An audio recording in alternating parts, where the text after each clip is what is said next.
Assalamualaikum warahmatullahi wabarakatuh. Perkenalkan, nama saya Rika Alfian Saputra dengan NIM 3122129. Di sini saya akan menjelaskan materi tentang RNN dan STM pada mata kuliah Natural Language Processing.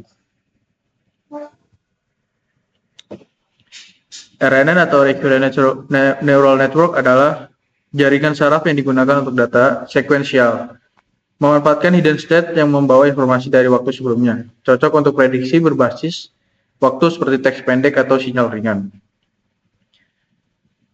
Berikut adalah arsitektur RNN. RNN memiliki proses forward dan backward pass yang sama dengan artificial neural network lainnya. Hanya pada proses backpropagation, istilah menjadi backpropagation through time atau BPTT adalah proses forward garis pada berwarna hitam dan backward pass garis putus-putus berwarna jingga. Nah, ini adalah arsitektur dari RNN. Persamaan RNN. Pertama ada persamaan hidden state. Hidden state saat ini atau HT merupakan hasil dari fungsi nonlinear yang menggabungkan hidden state sebelumnya dan input saat ini. Selanjutnya ada detail aktivasi hidden state. Sini penjelasan ada input pada waktu T, misalnya kata dalam kalimat HT-1 sama dengan hidden state sebelumnya, memori dari langkah sebelumnya, dan berikut dan selanjutnya. Ketiga ada persamaan output. Sini ada algoritma RNN forward pass. Perhitungan input ke hidden unit dapat dihitung dengan mulai dari T sampai dengan 1 dan secara rekursif menerapkan 3 persamaan di mana terus menambah T pada setiap langkahnya. Contohnya pada di sini ada rumusnya. Total input ke neuron ke H pada waktu T adalah penjumlahan dari input dikali bobot input ditambah hidden state sebelumnya dikali bobot rekuren.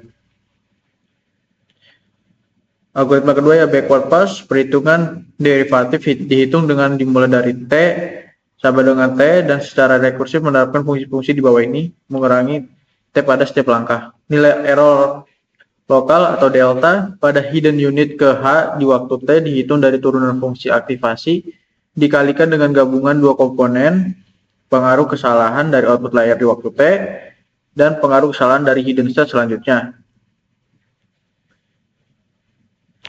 Akhirnya, dengan mengingat bahwa bobot ke dan dari setiap unit di lapisan tersembunyi adalah sama pada setiap langkah waktu, maka menjumlahkan seluruh urutan untuk mendapatkan turunan yang berkaitan dengan masing-masing bobot jaringan. Gradient error terhadap bobot diperoleh dengan menjumlahkan seluruh kontribusi error lokal atau delta dikalikan aktivasi input dari neuron I ke neuron J sepanjang waktu T.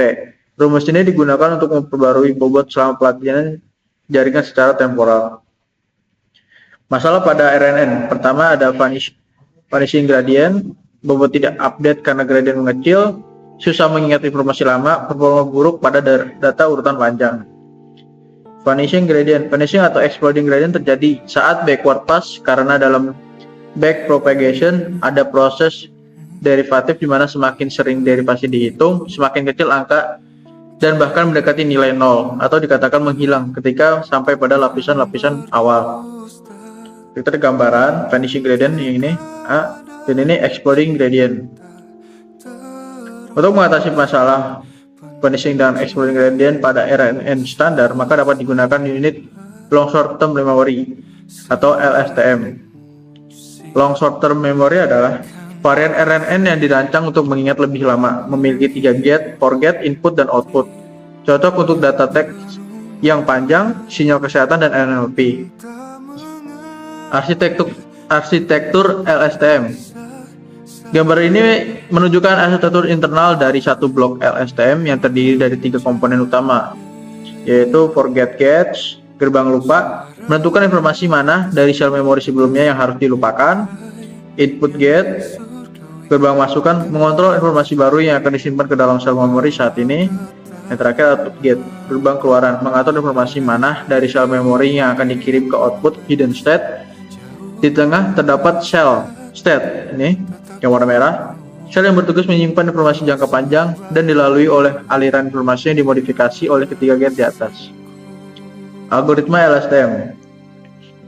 Sini ada penjelasan sedikit tentang algoritma LSTM, yaitu yang pertama input. hitung aktivasi gerbang, update memory cell, dan hitung hidden state output. Perbandingan LRNN versus LSTM.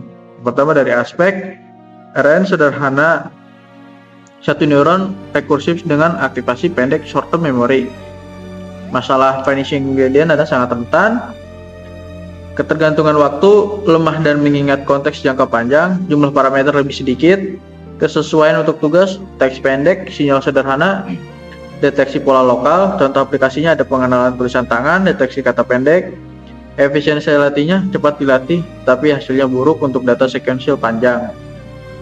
Struktur memori internalnya tidak ada mekanis eksplisit untuk Mengon.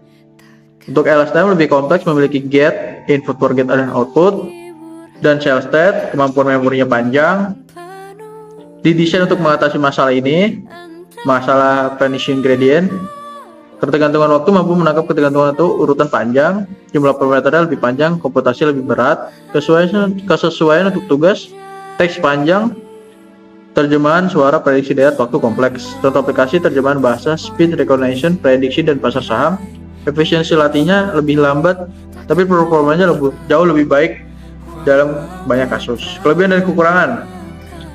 RNN memiliki kelebihan dan kekurangan, yaitu sederhana dan efisien, tidak cocok untuk urutan panjang, rentan terhadap vanishing gradient, dan LSTM menyimpan info jangka panjang, stabil, cocok untuk NLP dan tim series. Lebih kompleks dan waktu training lebih lama. Prosedur penggunaannya adalah menyiapkan data satu urutan, lakukan pre-processing, normalisasi atau padding, desain model, latih model dengan backpropagation, evaluasi model menggunakan akurasi atau F1 score, gunakan untuk prediksi.